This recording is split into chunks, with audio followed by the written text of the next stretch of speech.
Let's embark on the journey of how to understand the Bernoulli's equation.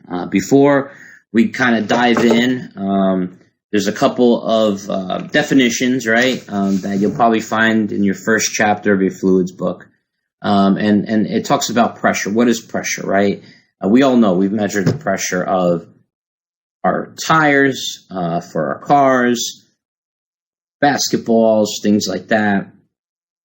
And so there's two types of pressures. There's absolute pressure, which is measured with respect to zero pressure. What does that mean? Well, the atmospheric pressure, okay, that we kind of feel on Earth is about 14.7 psi, right? So right now, even though we can't feel it, there's, an atmospheric pressure of 14.7 psi. So absolute pressure measures that 14.7 psi. So if you have an absolute pressure gauge, you take it out and you put it up into the air, it'll measure 14.7 psi. We typically don't use atmospheric or absolute pressure gauges. We use gauge pressures, okay? We measure everything in terms of gauge pressure, which is measured with respect to atmospheric pressure. So what gauge pressure does is it sets atmospheric to zero and measures everything above it.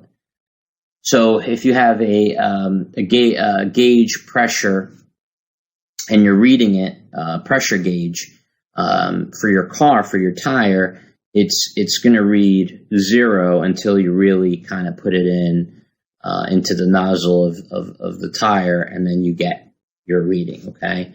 So absolute pressure is atmospheric, right, which is the 14.75 plus the gauge pressure, okay? So just, when we go through these problems, you'll see that, many times or most of the time, you're going to be dealing with gauge pressure, okay?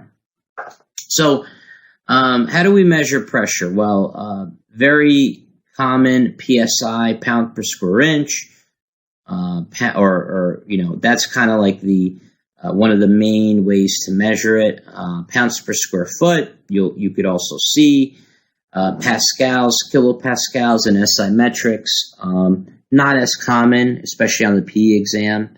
So, but again, if you have to make some conversions, they're here. We also measure pressure in terms of feet. Okay, very important.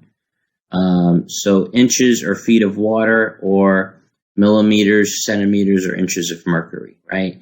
So we could correlate the pressure of a fluid, okay, to the height of a water column. Okay, and we'll go through some more examples. So, for example, if you were to get a bucket and you were to fill it up with 2.31 feet of water, right? What would that translate to in terms of gauge pressure? Anyone tell me?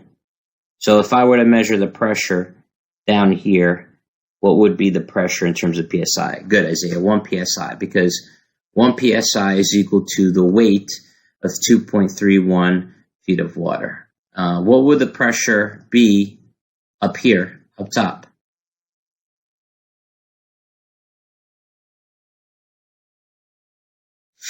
Good, 0, right? Because there's no head of water that is building up above you, right? So 1 PSI is equal to 2.31 feet of water.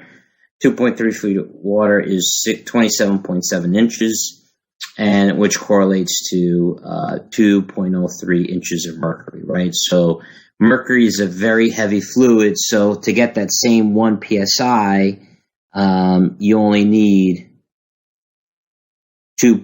basically 2 inches of mercury, and that's why it's used in a lot of instruments in the lab, because you could measure and keep your instruments really small, because you only need 2.2 inches of mercury to get to 1 psi. And these are the equivalencies in kilopascals, pascals, in case you have to kind of convert from one side to the other.